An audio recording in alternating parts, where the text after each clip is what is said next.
Utah scrimmage was kind of the next step in your offseason evaluation. What did you learn about your team? Yeah, you always learn a lot about your team the first time going up against another opponent, especially a high major opponent like Utah. And it was really good for us. They have great size. They're physical. They shoot it very well. So it was a really good scrimmage for us. You know, one thing that really stood out when we went back in our shot distribution, we were 8 for 25 at the rim. So, you know, you go in there, you make it the ones you're supposed to make. It would have been a really good scrimmage for us. You know, every mistake we made is correctable. We had a very long film session the day after, took a day off, and then came in and had a very long film session to address a lot of the things that are giving us problems right now. And now the next step is carrying that over to the game on Sunday, playing against an opponent in front of fans. So we played against ourselves in front of fans, an opponent in an empty gym, and now an opponent with fans, and a team that's going to be a good challenge for us. They lost to Toledo by 5, this Grand Valley State team, and Toledo's projected to win their league. So this is a team that's going to give us, pose different problems. Cornell Man, we worked together at Iowa State, and I know they're going to come out and defend us. They're going to pick up. They're going to be physical. They're going to guard, and they've got guys that can really shoot the ball. So it's going to be a good team that we're playing, and then we get a week to clean up heading into the opener, a team that made 25 threes in their scrimmage the other day. So get some good early season tests for us. And, you know, again, hopefully what we're looking for is to correct the mistakes that are happening with our team right now, and hopefully build and grow and be ready on the 4th. What are some of those mistakes that are kind of glaring at you right now? Yeah, you know, a lot of it's communication. We need to do a better job of going out there and talking to each other, making sure we execute our coverages.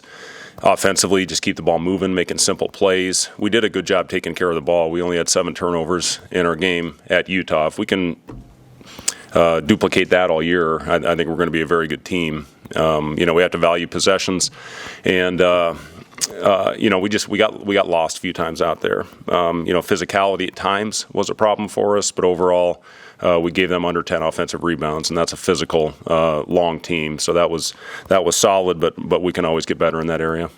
It seemed like you felt pretty good about the chemistry earlier in the summer. Now, a couple of weeks from it being for real, how do you feel that's developed? You know, your last few teams obviously had a good we're in sync in that way. Yeah, the chemistry, it continues to be good, and you know the challenge now, it's always good until you play your first game, and then you have to make sure that you continue on with the message. And you know, I talked about this a lot in the preseason. Our biggest challenge is going to be our rotation and who we're going to play, because we've got a lot of guys certainly that are capable. And how is your attitude going to continue to be if maybe you don't get the role that you're looking for, knowing that it can always change? And we've had that happen a few times just based on injuries or circumstance where it has elevated somebody's role. And I really do think these guys genuinely like each other. That's a good start. They compete against each other. Nothing is personal. They're coachable. I really have enjoyed the group from that standpoint. A couple injury updates. So Sam, he did not play in the scrimmage against Utah. We're continuing to hold him out. He had a pretty good sprain on his ankle. And the foot that's bothering him now is the other foot, because I think he overcompensated when he got back on the court. He healed quickly from the sprain, but now his other foot's bothering him. So just out of precaution, we're keeping him off the floor right now. Andrew Morgan is in the concussion protocol. He had a pretty good collision in practice yesterday.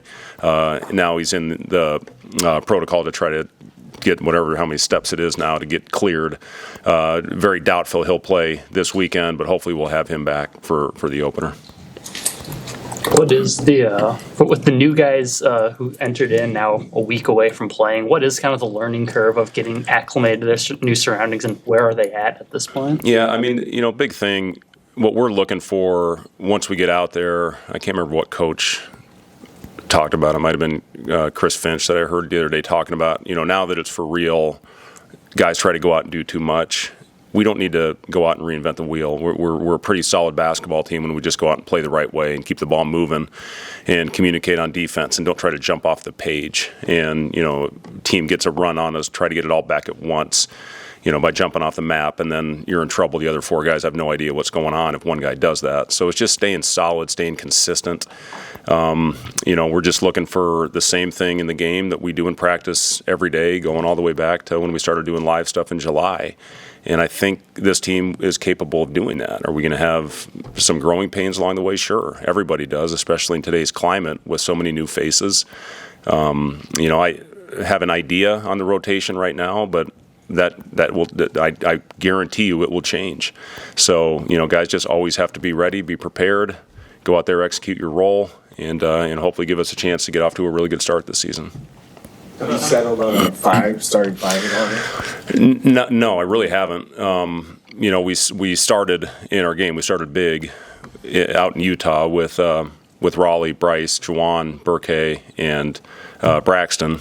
But I may start different this weekend just to throw a different group out there to see what it looks like. Threw a little bit different group out in the second half. Basically, the way the scrimmage works is we played a 20-minute like a game, and then we played another 20-minute just to work on situations. That's how we've done it the last couple of years with Utah, and it's been good for us to get those game-like end-of-game situations. So as far as exactly what we're going to do on Sunday, we may go a little bit different. I don't know yet. We've got 2 days to figure it out. What has Burke showed you in that scrimmage? Yeah, Burke, I think you saw what he did in our red-white scrimmage where he had 13 and 13.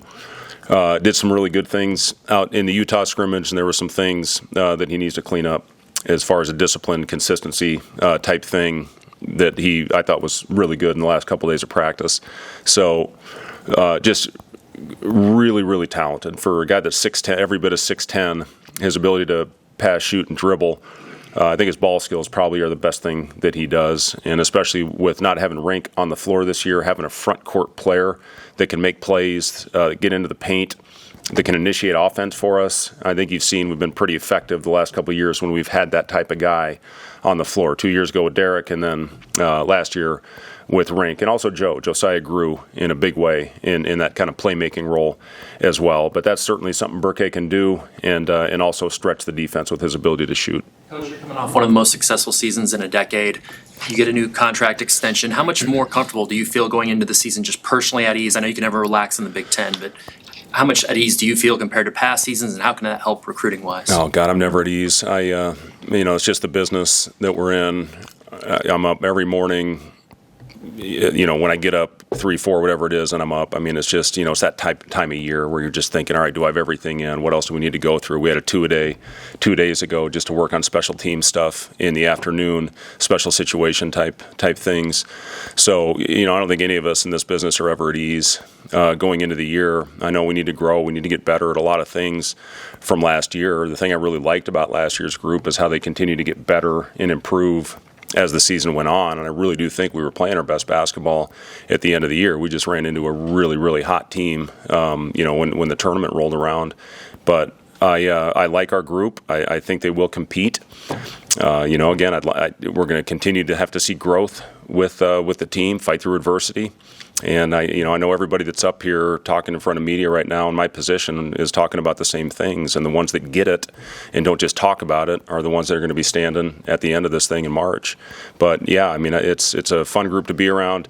Very similar makeup, I think, to the last 2 teams that we've had. How much more solid, though, is the program, do you feel, at now as opposed to a couple of years ago? I think 2 years ago we were really solid. We just had 2 of our starters that went down with season-ending injuries when we were on pace to make the tournament. And, to our guys' credit, they found a way to regroup and finish with the best record in the Big Ten in the month of February. So I loved what that group was 2 years ago, and I'm sick that they didn't get to experience the NCAA tournament, especially a guy like Sam Griesel who came home for his last year. But then, last year's group, they figured it out. We figured out the rotation as we went on, and it was a really good team to coach. So I've been really proud of the way the thing has gone the last 2 years. And, it's grown, I guess, incrementally every year, from a win total. And hopefully we can take the next step this season. What is the next step for Bryce? He was playing really well at the end of last year. But what's the next move for him? Yeah, I think being the leader of this team is really what we need out of Bryce this year. And I give him a lot of credit. He's been really, really solid in that area. But when you lose Josiah, Casey really did a good job leading by example, and he really became comfortable leading with his voice as his career went on. And then Rink isn't going to be on the floor. Now, Rink can still lead, but it's hard to lead when you're not out there playing and on the floor. So Bryce, we've talked a lot about taking that next step as a leader.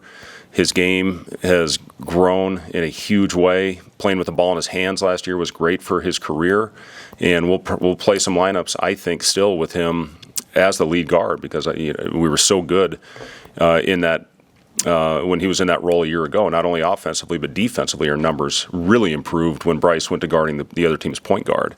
But yeah, Bryce, he's getting a lot of attention right now. We've had a lot of scouts in the gym. Looking at our guys, looking at our group, and Bryce certainly has the ability to get there, and it's going to be by doing the little things. It's going to be guarding every game. It's going to be making plays, high assist to turnover, continuing to shoot the ball at a high clip like he's done the last 3 seasons. But he's been awesome. I'm really proud of Bryce for where he's come from a leadership perspective. Connor's obviously a shooter, but how much does his outlook this year depend on all the things that aren't shooting? Yeah, he obviously played in a great program and a very defensive-oriented team with Wisconsin, and played for a great coach and great guard for 2 seasons. And really, I think, saw the highs and lows that you can go through in this game as a player, being a starter at Wisconsin his freshman year, setting an all-time record for three-pointers made as a freshman, and then kind of falling out of the rotation a year ago. But, Connor, I'll say this about him. He gives a great effort defensively. He blocks out every possession. He's trying to go out there and use his body. He's a really good verticality, and those guys at Wisconsin are as good as anybody in the country at that. And then his ability to stretch the floor, obviously we need that from not having Casey out there, but also CJ, moving into a new situation. So, needing him out there, we're going to have a good year out of Connor. But, again, I've been really pleased with what I've seen, not only with his shooting ability, but some of the things he's done on the other end as well. Anything else for Coach? All right, thank you, guys.